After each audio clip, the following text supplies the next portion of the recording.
They say history is written by the victor. Hey guys, it is Abia here. Welcome back to the vlog. Now, I'm sorry guys. I know that I have not vlogged in a minute. I guess this vlog is going to be a little bit of a life update and just tell you all the tea, what's been going on with me, why I have not been vlogging. If you hear any background noise, as you know, I live in a residential building, so cars pass by. I got the fan on right now, even though right now I'm sitting with a blanket on because I just actually came from outside. So yeah, so trying to get a little bit comfortable moving around a little bit. So welcome back to the vlog. Life update, why I've been MIA. So pretty much, I'm not sure anybody watched my video from like January when I went over my New Year's resolution, basically what I want from my life and you know, where I want to be in like in my career and stuff like that. So I decided to take a couple of classes. I am taking the bookkeeping class, taking the Excel class, which I've already completed those two, and then I'm taking a QuickBooks class. So I'm taking these classes so I can put this information on my resume because right now I can't quit my job. I want to have a better career, but I can't quit my job to get the experience. So I'm figuring that if I take these classes, hopefully it should help me get the experience, you know, that I need. So with that being said, I've taken some classes on the weekends, and normally I do like my videos on the weekends. Sometimes I do my videos during the day, but I've been going to the library after work, so that's been taking up a lot of my time. And by the time I get home, it's like 9 o'clock at night. You know, I just pretty much get ready for the next day, and I do the same thing all over again, go to work, and then go to the library afterwards. So that's been occupying my time and why I've been MIA, I guess you can say. And then the second thing that's been occupying my time is one of my other New Year's resolutions is that I do want to move. So me and Babe decided that we wanted to move out to New Jersey. Well, we decided we wanted to move. We didn't specifically pick New Jersey, but it seems like New Jersey is picking us because it's not too expensive out there. We should be able to survive on our income that we make right now out there. So we actually have been looking at a lot of houses. We've looked at 10 to 50 houses so far, and it's been kind of stressful. So I guess this video is going to go a little bit into like the stress we've been dealing with trying to find a home. So we looked at a house and a couple of months ago, I want to say a month ago, put an offer in. We got rejected because another offer was put in that was higher than ours. However, the lady told us that she's going to have another property available at the end of the month. Actually, yeah, that was the beginning. That was the end of April, beginning of May. So she told us that she's going to have a property available at the end of the month around the same price range, same amount of space and everything like that. So we were rejected, you know, from that offer, the first one. We saw a couple of more houses after that. And then we came across this beautiful house. Well, at least I think it's beautiful. My boyfriend actually found the house. And it's a beautiful house to me.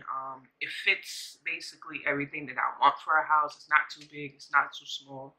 You know, I can have like my own area. Bae can have his own area because we're very like independent.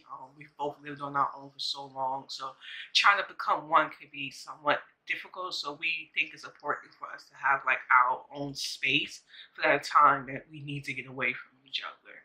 And which is not a bad thing, so don't take it like that. I think space is important.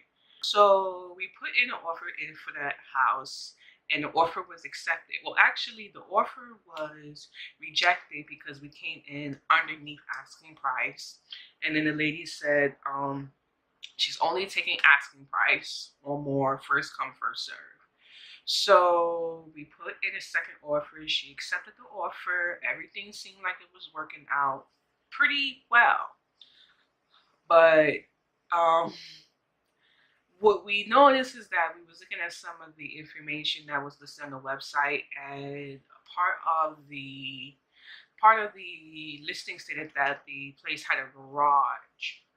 But when we went to go visit the place, there was no garage there. Actually, when we went to go see the place, there were people doing the siding, and we were just, just asking, not trying to be nosy or anything like that, but we were just like, he was like, well, we did the whole house, and it was really bad before, and it was really good now, and he doing that. Oh, we knocked down the garage, so he wound up telling us that they knocked down the garage.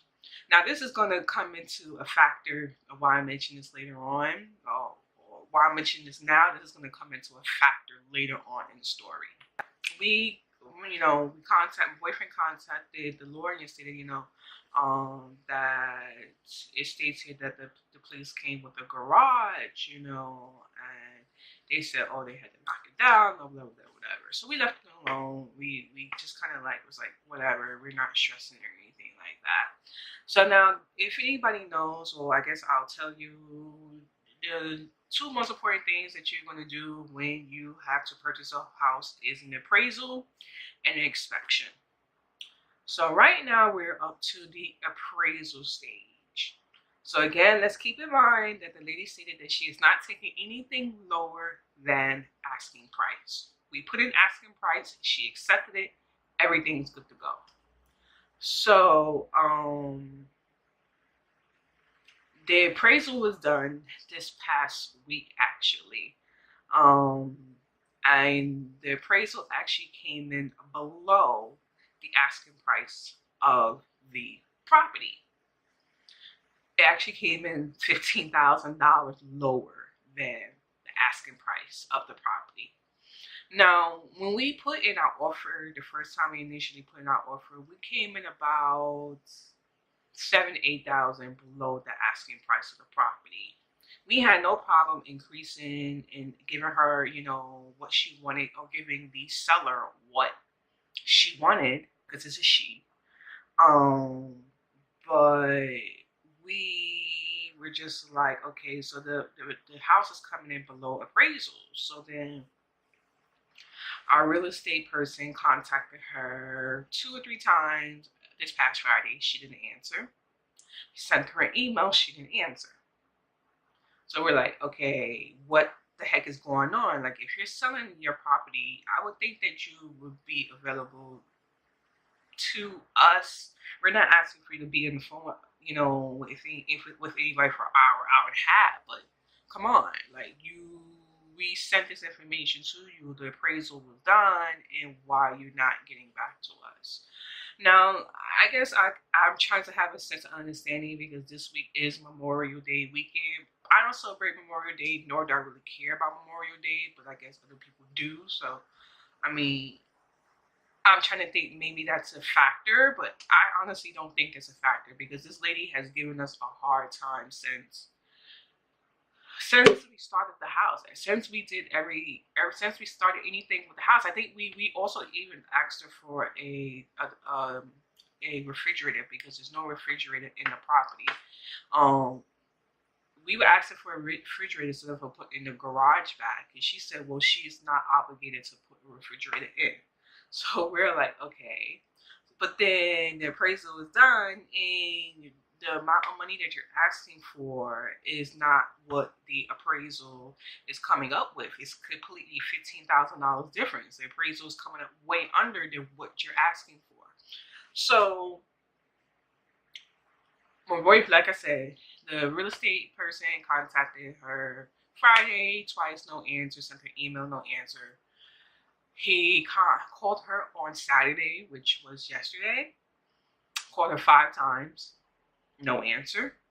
So now we're so then my boyfriend, what he did is that he sent an email to our lawyer to contact her lawyer to basically send the information to the lawyer, which I'm pretty positive he already has the information because this is everything is documented. Like everything is there. Like there's no way that she doesn't have the information.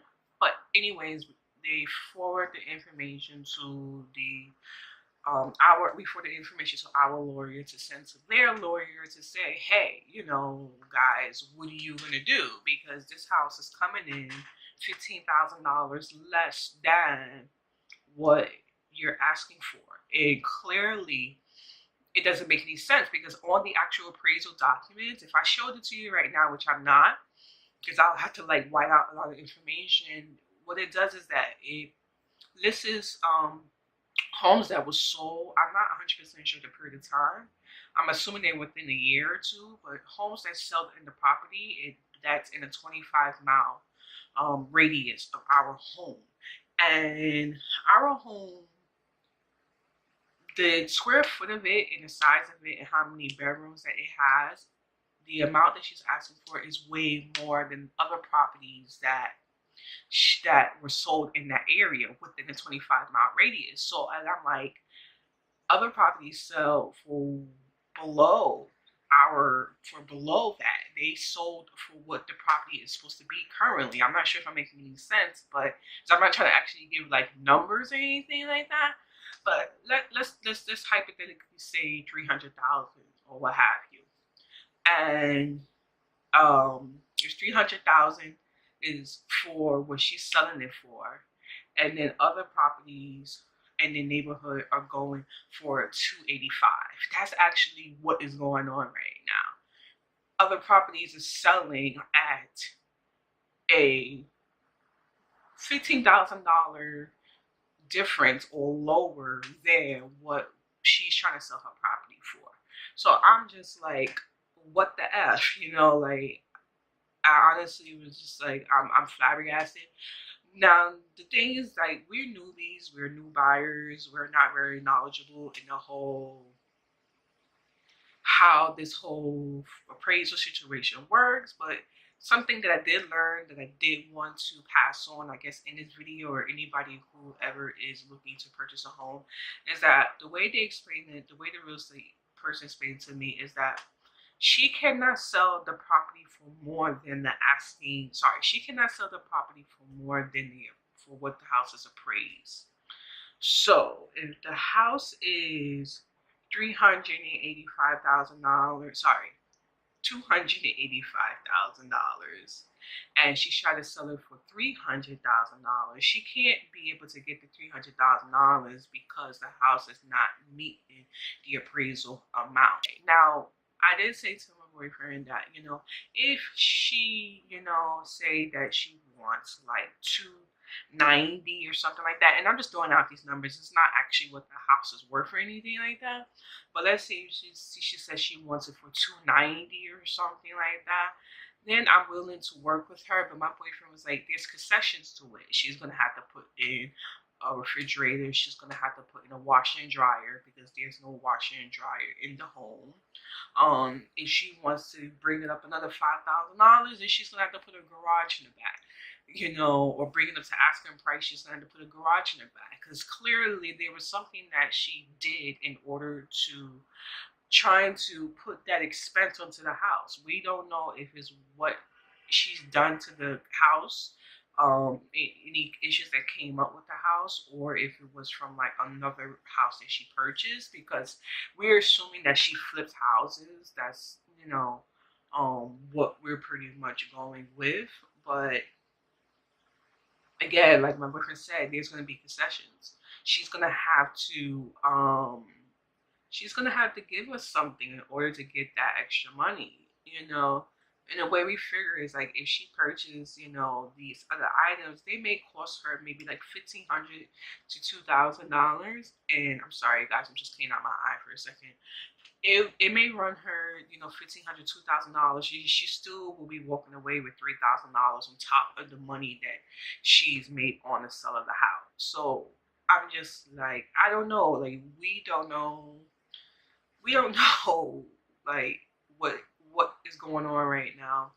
Now the rule of thumb, because my mom also, I've been speaking to her about this because she owns her own property. She was saying what we could do for future is that, which we're is this is all a learning basis, is that we can't look at houses look at houses that's in the neighborhood and see what they sold for, and then we could see whatever property we may be interested in and seeing if that asking price equals to what the other house was sold for, so we can at least know that we're in the same ballpark. um I mean, we'll know that for future clearly, and we will have to do more investigation and more research, which obviously I don't have a problem doing any investigation or research or anything like that. But I mean, we did learn that part of it. But I'm just really, really super, super, super annoyed because we really don't know what's going to happen. Because even if the real estate person told us that if she tries to sell the property to someone else, once they appraise that property and it doesn't hit, and they're praising and it comes in at below the asking price, she's gonna have the same situation all over again, just with a whole nother buyer. And then the only other way I think she can make a profit is if the person pays cash. But way the real estate person told me is like, they pay cash, they're not paying the asking price.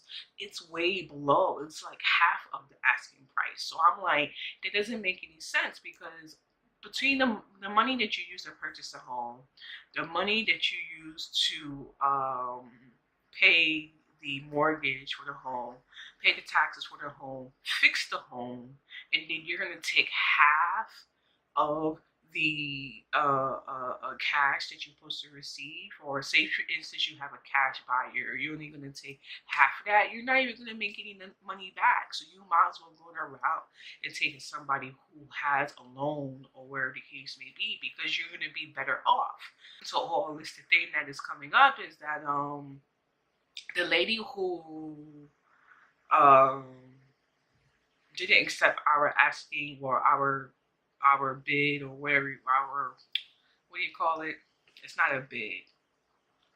Our offer.